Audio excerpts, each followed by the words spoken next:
অসমবাসীৰ বাবে সৌভাগ্য আৰু দুৰ্ভাগ্য এই দুইটা দিনে আমি সামৰি লৈছোঁ।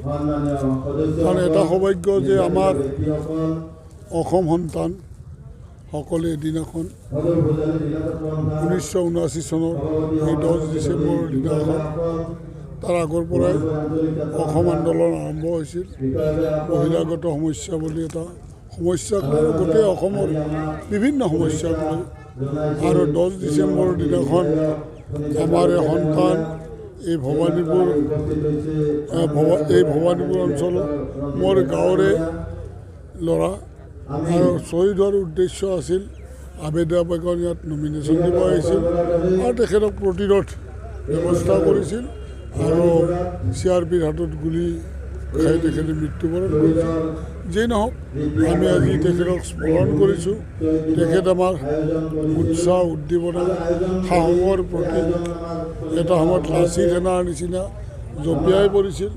তেখেত লাচি সেনাৰ সমপৰ্যায়ৰ সাহসৰ প্ৰতীক হিচাপে আমি স্মৰণ কৰিছোঁ আৰু আমি ভাবোঁ অসমবাসীয়ে এই 855 জন আজিৰ দিনৰ 860 জন হ'ল শ্বহীদৰ ত্যাগৰ বিনিময়ত আমি অসমবাসীয়ে বহুত পাইছোঁ। আপোনালোকে জানে অসম চুক্তিমতে আমি NRL পাইছোঁ, অসম চুক্তিমতে আমি BRPL পাইছোঁ, অসম চুক্তিমতে আমি 2টা ইউনিভাৰ্চিটি পাইছোঁ।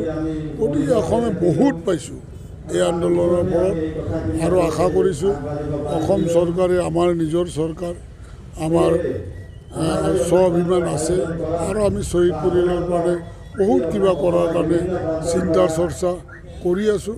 সেয়ে আজি আমি 855 জন শ্বহীদক আজিৰ দিনত স্মৰণ কৰিছোঁ।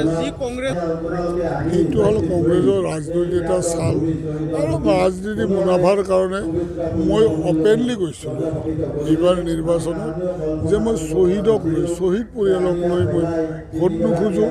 শ্বহীদ পৰিয়ালক মই স্মৰণ কৰিম, শ্বহীদ পৰিয়ালক মই ইজ্জত দিম, সন্মান কৰিম, কিন্তু শ্বহীদ পৰিয়ালক লৈ মই ভোট নোখোজোঁ। আপোনালোকে জানে যে ইলেকশ্যনৰ সময়ত আমাৰ বিশেষকৈ ভবানীপুৰ সমষ্টি বা অসমৰ বিভিন্ন সমষ্টিত শ্বহীদ পৰিয়ালক লৈ তেওঁলোকে আৱেগ অনুভূতি কৰে। কিন্তু মই প্ৰথম বিধানসভাত যায়ে খৰ্গেশ্বৰ তালুকদাৰৰ নামত মই ষ্টেডিয়াম খুজিছিলোঁ আৰু মাননীয় মুখ্যমন্ত্ৰী মহোদয়ৰ লগে লগে এলাও কৰিছিল আৰু আজি খৰ্গেশ্বৰ তালুকদাৰৰ স্মৃতিত আমি 12 কোটি টকাৰ ষ্টেডিয়াম নিৰ্মাণৰ কাম আৰম্ভ কৰিছোঁ। এই নিৰ্মাণৰ কাম আৰম্ভ হৈ গৈছে। আমি 2 বছৰৰ ভিতৰত শ্বহীদ খৰ্গেশ্বৰৰ নামত আমাৰ ষ্টেডিয়ামৰ কাম আৰম্ভ হ'ব আৰু ইতিমধ্যে তেনেকৈ আমাৰ ফ্লাইঅভাৰ হৈ আছে এখন সৰুপেটাত। হয়তো মই মুখ্যমন্ত্ৰীক প্ৰস্তাৱ দিম, কি হয় নাজানো। সেইটো চৰকাৰৰ কিছুমান ক্ৰাইটেৰিয়া থাকে যে শ্বহীদৰ নামত যেন আমাৰ ফ্লাইঅভাৰখনো তেওঁৰ নামত সংস্থাপন কৰে। এইখিনি মই আত্মাৰ সদ্গতি কামনা কৰিছোঁ। তেওঁলোকৰ ত্যাগক, তেওঁলোকৰ আদৰ্শক আমি সন্মান জনাইছোঁ আৰু আজি ভবানীপুৰত ছাত্ৰ সন্থাৰ আৰু শ্বহীদ পৰিয়ালৰ সহযোগত যি অনুষ্ঠান অনুষ্ঠিত হৈছে আমি তেওঁলোকক কৃতজ্ঞতা জনাইছোঁ। শ্বহীদসকলৰ ত্যাগক এনেধৰণে আমি সন্মান জনাই আহিব লাগিব আৰু আমি আশা ৰাখিছোঁ শ্বহীদৰ যি আশা আকাংক্ষা আছিল সেই যাতে পূৰণ হয় তাৰ বাবে সকলোকে মাৰ বান্ধি থিয় হ'বলৈ আমি আহ্বান জনাইছোঁ। আমাৰ শ্বহীদসকলে যি আশা কৰিছিল, সেই দাবী কৰিছিল, সেই দাবী যাতে সম্পূৰ্ণৰূপে সফল হয় তাৰ বাবে সকলোকে মাৰ বান্ধি থিয় হৈ আগবাঢ়ি যাবলৈ আহ্বান জনাইছোঁ।